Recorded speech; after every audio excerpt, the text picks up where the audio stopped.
Há pelo menos 4 anos, um tema não desaparece do debate público brasileiro. Boa noite, Congresso Nacional volta a funcionar e o presidente da Câmara, Rodrigo Maia, reúne governadores para discutir a reforma da Previdência. A reforma da Previdência é o principal tema de discussão política aqui em Brasília no início do governo Bolsonaro. Um dos maiores desafios para o próximo presidente da República é lidar com o rombo da Previdência. Quantas vezes vocês ouviram falar em reforma da Previdência na última semana, no último mês ou desde a campanha presidencial? A reforma da Previdência foi uma das principais agendas defendidas por Michel Temer após o impeachment de Dilma Rousseff. E agora, com a eleição de Bolsonaro, a pauta foi retomada como medida prioritária para que o governo retome o crescimento da economia e realize o ajuste fiscal do país. Mexer nas regras da aposentadoria não é exatamente uma novidade. Os governos FHC, Lula e Dilma, por exemplo, aprovaram alterações no sistema durante seus mandatos, com a intenção de corrigir distorções pontuais na Previdência. No entanto, a reforma apresentada pelo novo presidente e sua equipe econômica se destaca entre as últimas gestões por ser a que pretende fazer mudanças mais radicais nas regras do jogo. No debate nacional, a ideia que parece prevalecer é de que uma reforma como essa é inevitável para que o país retome o crescimento e evite um colapso financeiro no futuro próximo. Não por acaso, você provavelmente já ouviu frases como essa serem repetidas no noticiário. Eu já digo de antemão, a reforma tem que sair. Se não sair, o país quebra. Acabou. Bom, mas o que diz exatamente a nova reforma da Previdência? Por que ela é mais radical do que as propostas apresentadas nos últimos anos? E principalmente, essa é de fato a única opção que restou para que o Brasil não quebre?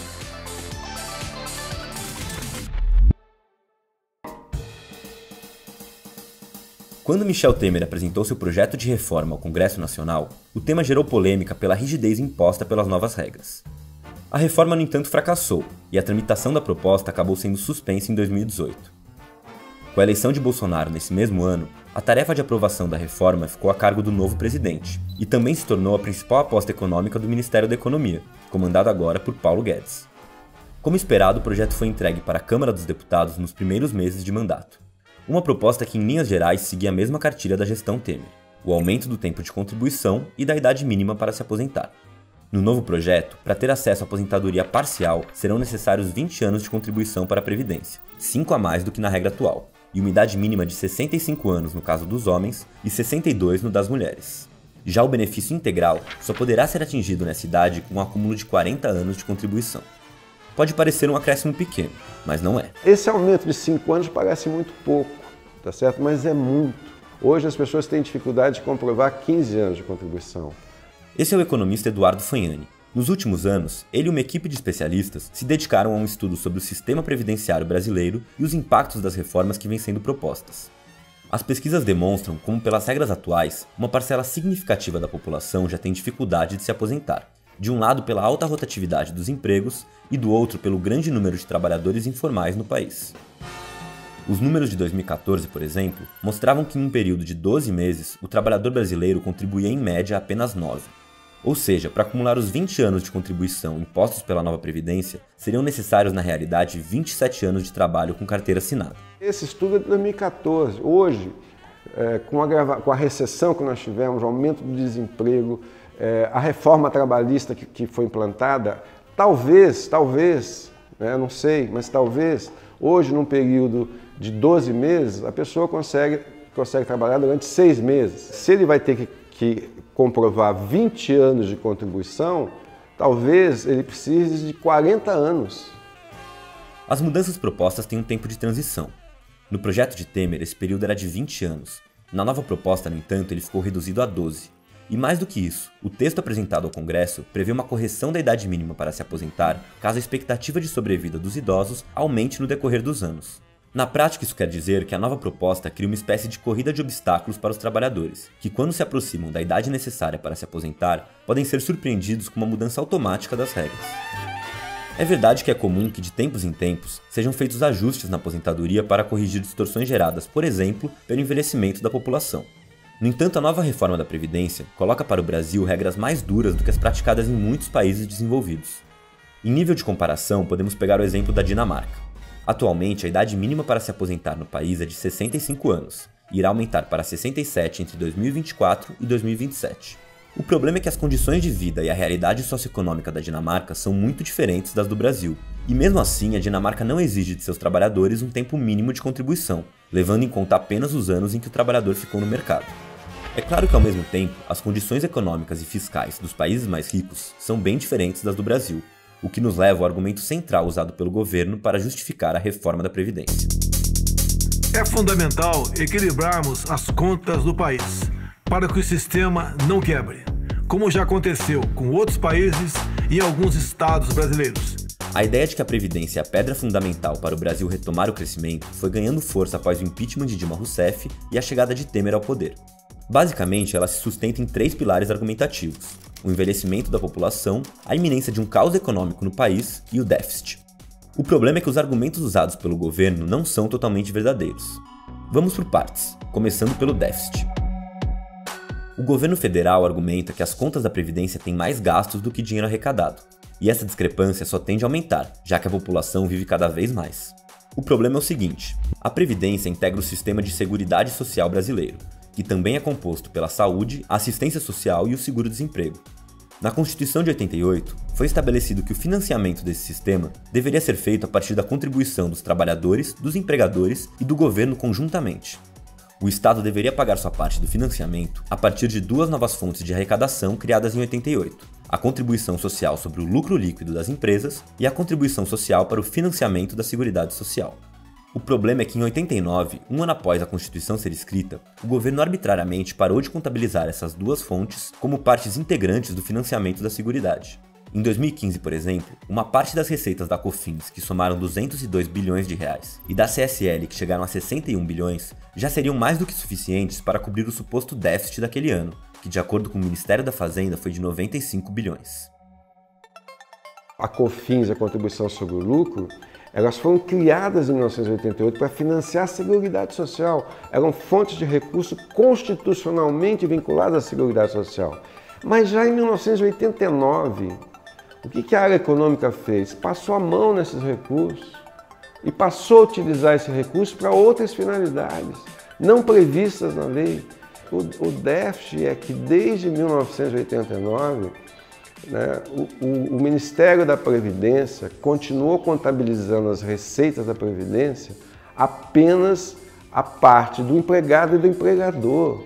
O déficit é a parte do governo que está na Constituição que não é contabilizada. Vamos então ao segundo ponto: o aumento da expectativa de vida e o envelhecimento da população. Realmente, o brasileiro está ficando mais velho. Nesse gráfico, por exemplo, você pode observar como o número de idosos no país cresceu nas últimas décadas, uma tendência que deve se manter nos próximos anos. Como a Previdência brasileira funciona em um modelo de repartição, em que os trabalhadores ativos financiam o benefício daqueles que já se aposentaram, o governo argumenta que essa mudança demográfica irá colapsar o sistema até 2060. A matemática do governo funciona da seguinte maneira: se hoje temos 7 trabalhadores ativos para financiar a aposentadoria de um inativo, no futuro, com o envelhecimento da população, nós teremos apenas 2 trabalhadores ativos para cada aposentado, o que poderia quebrar o sistema. Pode parecer coerente, mas o problema dessa retórica é que ela não leva em consideração que a Previdência não é financiada apenas pelos trabalhadores. As receitas também deveriam vir dos empregadores e do governo, pelo menos no que está previsto na Constituição. O que nos leva finalmente ao terceiro pilar de defesa da reforma: o alarmismo econômico. Nós vamos continuar insistindo no Jornal da Globo. Não é uma visão política da questão, é uma visão aritmética. Ou se faça alguma coisa para controlar o crescimento dos gastos, ou esta bomba explode lá na frente. Para os economistas do governo, aumentar a parte do Estado e dos empregadores no financiamento da Seguridade é inviável. Já que o Brasil vem sofrendo com uma recessão econômica nos últimos anos, a única solução para a crise seria o corte de gastos e os incentivos para que as empresas contratem mais. Essa foi a linha seguida nos últimos anos, sobretudo na gestão Temer, com a aprovação de medidas como a PEC do teto de gastos e a reforma trabalhista. No entanto, apesar das previsões do governo na época, as medidas não fizeram com que o país retomasse a economia, e o número de desempregados se manteve alto. A justificativa para isso é que uma última reforma deveria ser implementada para a recuperação brasileira, a da Previdência. Para embasar a necessidade da reforma, o governo apresentou um documento com a economia esperada para os próximos anos e previsões milagrosas para o crescimento do país: aumento do PIB, redução da taxa de juros, aumento do número de empregos, redução da dívida pública. Se cientificamente fosse provada uma correlação tão exclusiva e tão absoluta entre uma reforma da Previdência e a queda da dívida pública, o aumento de empregos, a redução da taxa de desemprego, aumento do PIB real, eu seria o maior defensor dessa reforma da Previdência, não tenho a menor dúvida. A questão é que, cientificamente, não existe essa correlação. Como é que o PIB, o crescimento do PIB depende apenas da reforma da Previdência? Como é que a dívida pública depende apenas da reforma da Previdência? Ela não depende da taxa de juros, ela não depende da liquidez do sistema financeiro internacional, ela não depende da liquidez do sistema financeiro brasileiro. Quer dizer, são inúmeras outras variáveis. Talvez seja um ramo novo da economia que eu não conheço, talvez seja uma economia astrológica. Vamos pegar a questão da dívida como exemplo. Na realidade, o maior fator de crescimento da dívida pública brasileira não vem dos gastos sociais com a população. Ao contrário, quem mais influencia o endividamento são os juros pagos a detentores de títulos do governo, em sua grande maioria bancos e fundos de investimento. Esses gastos, somados às isenções fiscais e à sonegação de impostos, que até hoje é pouco combatida, dão um prejuízo anual de aproximadamente R$1 trilhão para o governo, o mesmo valor que Paulo Guedes pretende economizar em 10 anos com a reforma. Como o governo tem um objetivo que é dissimulado, né, então ele também não quer debater, porque os argumentos dele são muito frágeis. E na ausência do debate qualificado, técnico, sério, o governo opta, na verdade, né, pelo alarme, pelo alarmismo, né, pelo terror. Para além das regras mais rígidas colocadas por Bolsonaro na nova reforma, um ponto fundamental ainda é pouco discutido: a mudança estrutural proposta para o sistema de aposentadorias. A nova Previdência prevê que os trabalhadores possam optar por ingressar em um regime de capitalização, em que cada um se torna responsável pela própria aposentadoria, feita a partir de instituições financeiras privadas, como bancos e fundos de investimento. O problema é que essa mudança, na realidade, tem um custo alto para os cofres públicos. Com menos trabalhadores contribuindo, o Estado passa a ter que arcar com a aposentadoria daqueles que estão no sistema antigo durante o processo de transição. Ou seja, a curto e médio prazo, esse sistema não gera economia, mas sim aumenta o suposto déficit previdenciário. Em outros países, a capitalização foi incorporada sem sucesso. O exemplo mais evidente é o do Chile, onde a transição para o modelo feita há 30 anos ainda hoje gera gastos para o poder público e um custo social enorme para a população. A mudança foi implementada na ditadura de Pinochet, em um sistema que exigia que os trabalhadores contribuíssem com 10% do seu salário para fundos privados. Passadas mais de 3 décadas, o valor do benefício recebido pelos idosos hoje é em média de meio salário mínimo por mês. O problema da capitalização individual é que ela é um fracasso no mundo todo, né? Acabou de sair um relatório da OIT mostrando que mais de 18 países que fizeram isso retrocederam, reestatizaram seus sistemas. O caso do Chile é o caso mais emblemático desse fracasso. A gente percebe que, na verdade, é uma questão realmente ideológica. Tá certo? É implantar vagarosamente. O Brasil, a partir daqui a 35, 40 anos, só vai ter um regime, que é o regime de capitalização. Quem ganha? Quem ganha são os fundos de pensão, as instituições financeiras, o setor financeiro, né, que vai estar operando uma massa extraordinária de recursos. O pano de fundo da reforma da Previdência do governo Bolsonaro está nessas mudanças. De um lado, a criação de um regime privado e especulativo para gerir a Previdência. Do outro, uma massa de trabalhadores que não conseguirão ter acesso à aposentadoria em decorrência das regras mais rígidas e acabarão sendo incorporados à assistência social. Hoje, a Previdência brasileira beneficia cerca de 28 milhões de pessoas, a imensa maioria delas recebendo cerca de um salário mínimo por mês. É verdade que os gastos com a aposentadoria representam uma parcela significativa do PIB. No entanto, uma economia nesse setor pode acabar tendo um custo social alto, sobretudo para a população de menor renda. Essa ideia de que sem a Previdência o Brasil quebra é um engodo, tá certo? Há várias alternativas.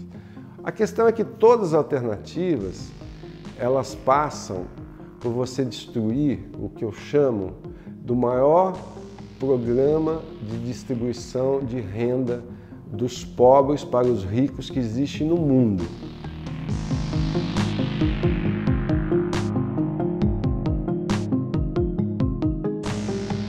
Gostou do vídeo?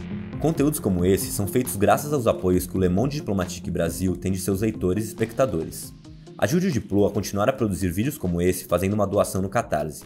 Sua contribuição é fundamental para manter o jornalismo crítico e independente. O link para a campanha está na descrição do vídeo. Apoie!